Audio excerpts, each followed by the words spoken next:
दूसरा के कहला पे दूसरा के कहला पे दूसरा के कहला पे दूसरा के कहला पे जोनी गलत दिशा में बह हमरा से औकात में रह हमरा से औकात में रहा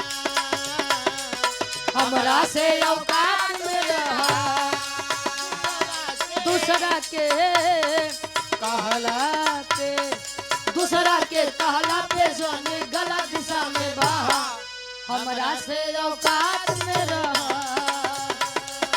हमरा से औकात में रहा हमरा से औकात में रहा। और ये बड़े भैया अभिषेक यादव जी ठेकेदार साहब इस वाह तब फिर अबे तू समझ नहीं पाया बढ़िया से प्रधान हो अगर गांव मनई न रही तो प्रधान के कब बनोबा वाह उनके मेहरारू बक। के अच्छा ठीक बा प्रधानो जी हरन के बड़ी इज्जत रही अभिषेक भैया वाह लेकिन गवैया नौ के नहीं छोड़ेन प्रधानवा के राहर में वाह कोटे दरवा कोटा में वाह बीडीसीवा के रहरी में मुखी में एक गवैया केहू के नहीं छोड़ेन वाह दिल से कामना है और बधाई भी है कि आने वाले समय में आप ग्राम प्रधान के रूप में आप चयन किए जाएं यही हमारी दिली कामना है। अब कहे नइखे हो त बराबरी त बर्दाश्त कराया साह हमरा से औकात में रह हमरा से औकात में रहा अरे हमरा से औकात में रहा नइखे हो त बराबरी त बर्दाश्त कराया साह हमरा से औकात में रह ये फिर से बड़का भैया पहले बिरहा गाय दे ठीक बा अब कुछ ना होई पहले बिरहा होई बा वहां से बड़ी बढ़िया गीत सुने तो आप जहाँ से गुरुजी हमरे छोड़े न वहां से बिरहा रामायण से आओ गुरुजी अहिरउआ समरउआ सुने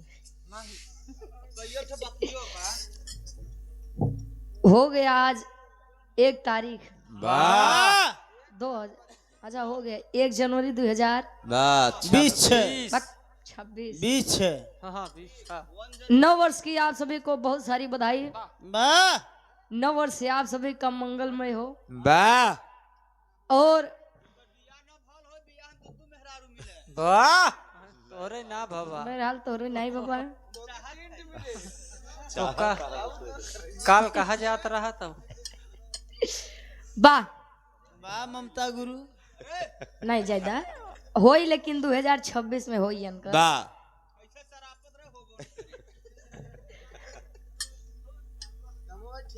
दिल से बहुत बहुत धन्यवाद करती हूँ आप सभी का वाह सोई वालन 2 बार ठीक बा 2025 में जैसे आप लोगों ने अपनी इस छोटी सी बहन अपनी इस बच्ची को आप लोगों ने सपोर्ट किया आशीर्वाद दिया है वाह उम्मीद करते हैं इस साल भी और आने वाले साल में भी आप लोग ऐसे ही प्यार दुलार सम्मान देंगे वाह तहे दिल से धन्यवाद है आप सभी को और यूट्यूबर भाई लोगों का भी वाह और ये आप सभी को हैप्पी न्यू ईयर वाह क्या चाहत है तू त्यावा गुरु जी कुछ बज जाए उसके बाद बाहर से बड़ा बढ़िया रामायण से बिरहा भा और ये गार्जियन जी के आदेश भी रहा है कि बात पे बात हो बाबा हाँ बाप तो बाप रहेगा हाँ आओ गुरु जी हम जाना चाहिए तू बाप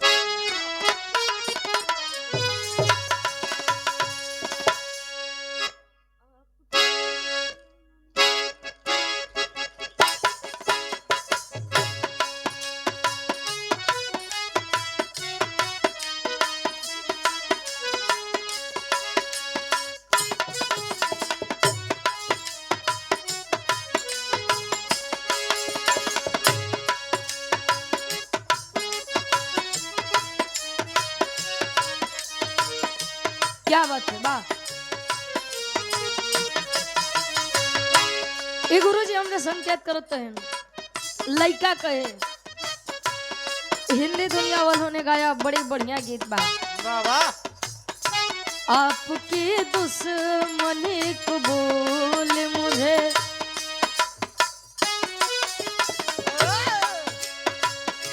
आप दुश्मनी कबूल, मुझे आपकी दोस्ती से डरता हूँ।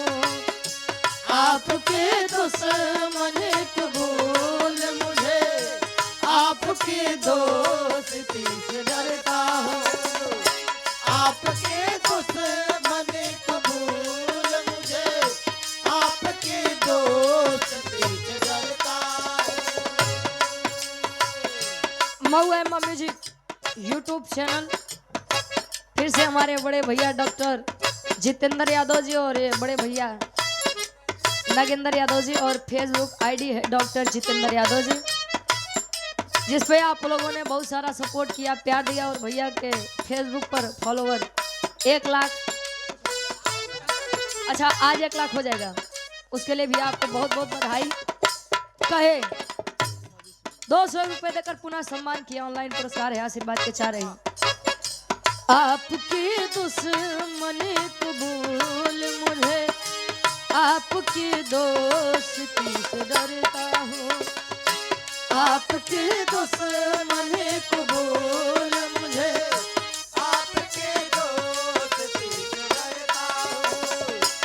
आपकी दुश्मनी कबूल, मुझे आपकी दोस्ती से डरता हूँ।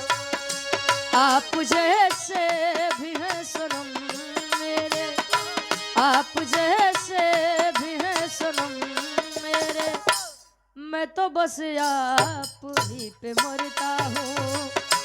आप जैसे भी हैं सनम मेरे, मैं तो बस आप ही पे मरता हूँ।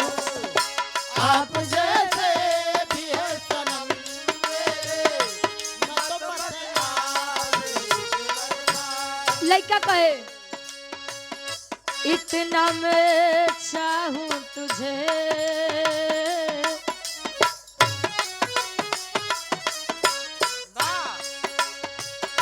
इतना मैं चाहूं तुझे, कोई किसी को न चाहे। इतना मैं चाहूं तुझे,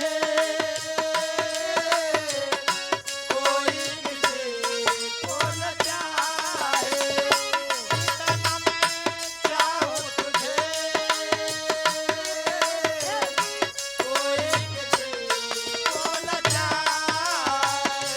तू भी मुझसे प्यार करे, तू भी मुझसे प्यार करे, काश वो दिन भी आए। इतना मैं चाहूं तुझे, हो कोई किसी को न चाहे। इतना मैं चाहूं तुझे, है, कोई किसी को न चाहे। इतना मैं चाहूं तुझे, कोई किसी को न चाहे। और पुनः धर्म के हमारे बड़े भैया सुनील कुमार जी, गार्जियन जी, गुरु जी, आप से प्यारी करे, तू भी मुझसे प्यारी करे, काश वो दिन भी आए। इतना मैं चाहूं तुझे, है, कोई किसी को न चाहे। इतना मैं चाहूं कोई किसी को न चाहे। इतना मैं चाहूं तुझे, कोई किसी को न चाहे। बड़ी बढ़िया बाहर से आप लोग रामायण के प्रसंग सुने, कोनो जवाब नहीं बा, ठंडी बहुत तेज बा, अब वही समझ में आवत बा।